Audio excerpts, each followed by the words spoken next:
In today's video, I'll be doing a kiln opening and pulling out some plates and mugs that I did a fun experiment with a glaze called Sandstone. Like before I have said, if you haven't been here before, go ahead and hit that subscribe button so you can see more things to come. I will be doing more kiln openings and a few tutorials to go with the stuff that I am opening, so you can see how I make it. These plates were an experiment, and I will be putting up a tutorial on how to do this kind of glazing here soon, maybe tomorrow. I used a few different glazes from Mayco mostly, and I just kind of swirled them on and then spread them around, let them dry, and put more on top.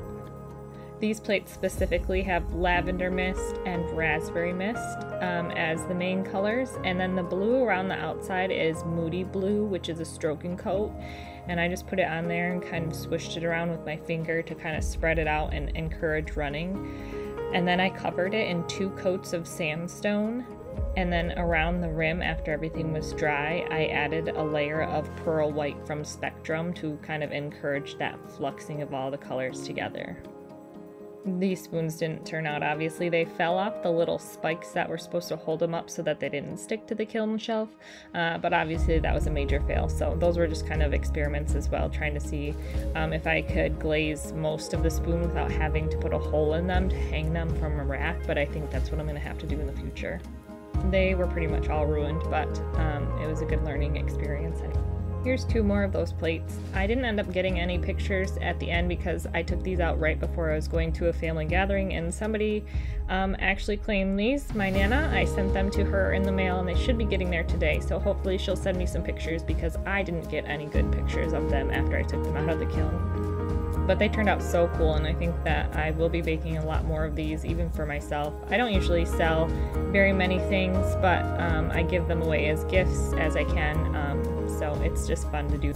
I tried to do the same glaze on mugs and was a few hours into my firing when I realized that I forgot to put cookies underneath them, so they have fused to the kiln shelf. You'll see them at the end though. I ground them down and they're semi-usable. These are tumblers that I made for my dad for Father's Day.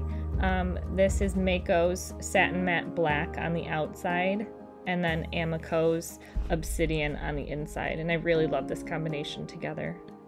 I did this on 3 tumblers, and then I made one into a Jameson label just so it can go in a set, and I didn't have to take all that time to make all of them into Jameson ones since those took forever to paint. But you'll see here coming out next is I made 2 of them, Jameson label tumblers.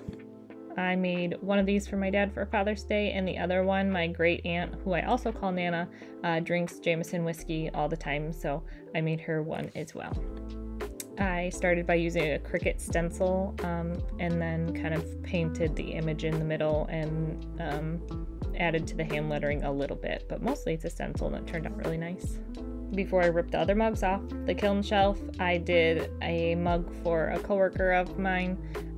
This I had to redo because all of my white kind of burned off or melted in, one of the 2. So you'll see at the end my refire after I repainted over it, but the glaze on this turned out really cool. It's Norse blue with a little bit of indigo float on the outside, and then the inside has a layer of sandstone on it with, I think, a tiny layer of pearl white from Spectrum. And there is my ruined mug, which glazed right to the kiln shelf. Even with kiln wash on it, it still didn't come off clean, so I had to grind it down. And after grinding, one of them was semi-usable. I gave it to my daughter, and the other one had a crack through the bottom and leaked, so it got turned into a little plant pot. But overall, I think the glaze turned out really cool, and I'm going to try it again with less of the flux glaze, that Spectrum white pearl, and hopefully that will help, and it'll turn out just as cool without all of the running. And there is the refire of my coworker's little dog mug, which turned out really great.